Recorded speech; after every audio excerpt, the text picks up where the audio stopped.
BeamNG recently got VR support, and after spending some time in it, it's given me some of the most immersive moments in any VR game. If you don't know what BeamNG is, then it's a hyper-realistic car simulator, well known for its incredible crash physics. Every part of the car is accurately simulated, from the suspension to the transmission, the engine to the chassis. This means that if you end up getting into an accident, then the entire car will react in an incredibly realistic way. Bodywork will crumple and bend, suspension will break, wheels will fall off. When you crash in BeamNG, it leaves you with real-life whiplash. It feels so realistic.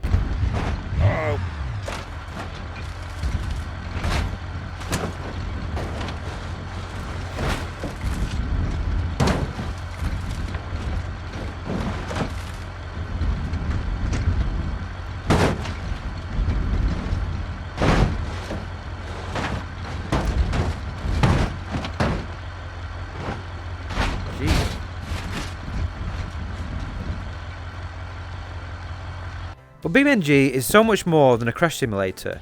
The suspension acts realistically with off-road vehicles that can handle bumps and terrain unlike any other driving game out there. When you combine all these elements together, just driving the cars, hustling them around the track, it feels incredible. Not many of us have driven high-performance cars on a track in real life, but most of us have tried to drive a regular car quickly on the road, and the ways the cars react and how you have to drive them really feels like those moments in real life when you're trying to hustle a car down a country road without crashing it. So what is there to actually do in this game, or simulator? Well, there's actually a lot more than you might think. Whilst the game started out as a sandbox type game, it's evolved a lot, and there's actually a lot of content in the game with preset races, time trials and routes for you to do. The game's got maps that you can load into. These are kind of like open world areas where you can freely drive anywhere you want. And you can even load in AI traffic. If you pull up the map view, you find loads of different icons, and each one of these icons is an event that you can do. The amount of variety is incredible. There are tracks that you can race around, but that's not where this game shines. You've got road races against AI, you've got off-road courses against the clock with set times to beat, you've got rally stages to rough off-road sections where you need a specialist off-road vehicle to handle it. You've got trails where it's just hard to get the car to the finish line, like this one where you're driving through a forest in this off-road buggy. You've got rock crawling events where you have to take an off-road vehicle and try to get to the top of a literal mountain, which usually ends up with me on my roof.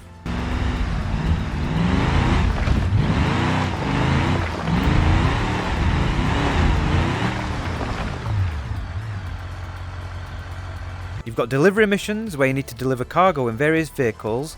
Sometimes you've got a trailer on the back that you pull in. You've got bus routes where you can turn the game into a bus simulator. Some of my favourites are police chases, where you're either the police trying to chase and stop a car, or you're being chased and have to evade the police in an open environment. And the game turns into a realistic Need for Speed Most Wanted.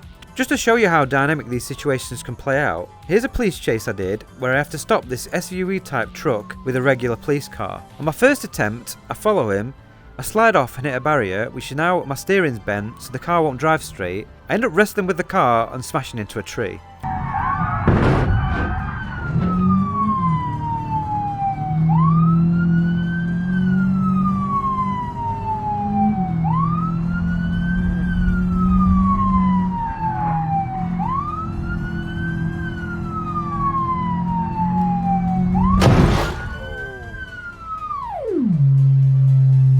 On my second attempt, I follow him, manage to tag him and bring him to a stop, but he gets away.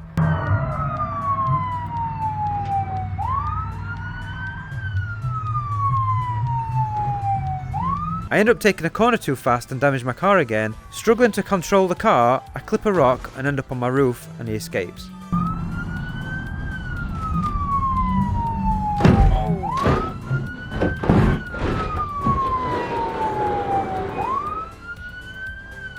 The third attempt, I end up chasing him for over 2 minutes.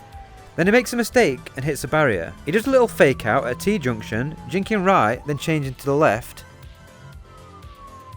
Eventually he loses it and crashes into a tree, but somehow still keeps it going and drives off into a ditch. I pull alongside him and force him into a tree.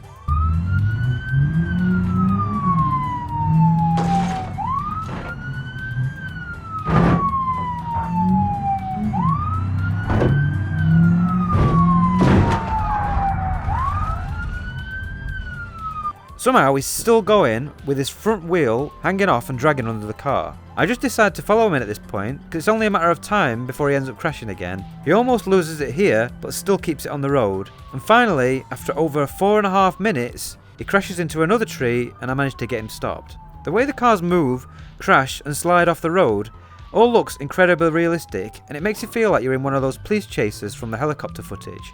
The game also has some mini campaigns that you can play through, like one which is focused on crash physics, putting you into different scenarios crashing different cars. There's one that's got a story with little cutscenes where you have a range of scenarios to go through, like races against AI, and one where you have no brakes and you've got to try and get as far as you can without crashing. There's one which is where you're driving a bus and it's like speed, so if you drive below a certain speed, the bus explodes, and then later you have to do stunt work for a movie. The game has also got a massive amount of mods from cars and tracks, as well as custom scenarios which you can add to the game with the existing maps, like some rally stages for the Italy map with pace notes. Left 5 rock inside.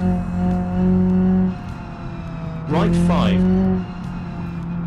And another one in the desert with a really hard grueling off-road circuit where you have sections where you can go flat out, but some where you have to slow down for rocks and really rough terrain. I've tried to do this one a few times now and I still haven't managed to finish it. The first time I ended up damaging the fuel tank and ran out of fuel, and another I ended up taking a corner too fast and rolled it. I personally love these sort of challenges where you have to be more technical and look after the car to get it to the finish. The 1-star time for this scenario is almost 40 minutes long, so it's a real test of endurance. The game's also got loads of built-in cars, and if you click into each one, they've got loads of variations with some race and rally versions, like the supercar that has a gravel rally version. This thing is a real beast and it's really hard to drive fast.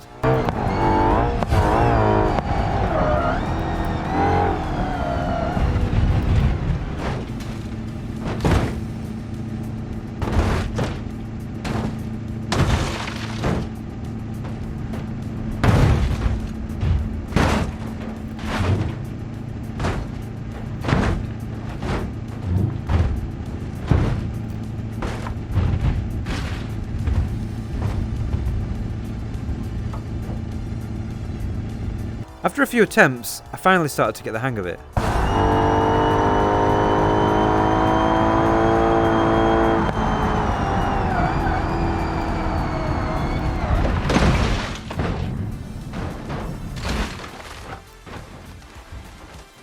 After this crash, I actually hear the engine start away from the car. Confused, I switched to the chase cam and realised that my car was literally split in two, with the engine in another part of the map.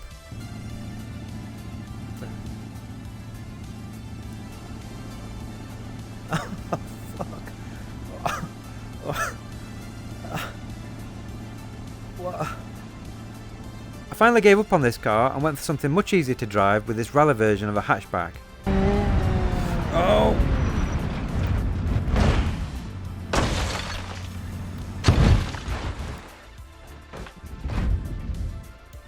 The game also has a career mode in the works, which you can actually do now by clicking on the icon a few times. You can buy cars, upgrade and do different events, but it's still a work in progress and updates will wipe your progress, so I'm personally waiting for the final release. The VR support is currently in alpha, so it's still a little rough in places, with the game requiring a really high-end PC to run it. I've personally got an RTX 3080 with a Ryzen 3600 and 16GB of RAM. Some of the maps are a struggle for my PC, and when you add in some AI cars, the game will slow to a crawl. You ideally need 32GB of RAM and a better CPU than me to get the most out of this game, but even with my PC I can still play a large amount of the content. Overall, BeamNG has really surprised me. I always had my eye on this, but I thought it was more of a sandbox, but it's actually got loads of preset content to play through, and is a car enthusiast's dream to be able to play it in VR. And that's the end of the video. As always, a massive thanks to my Patreon and YouTube members, and thanks for watching if you made it this far.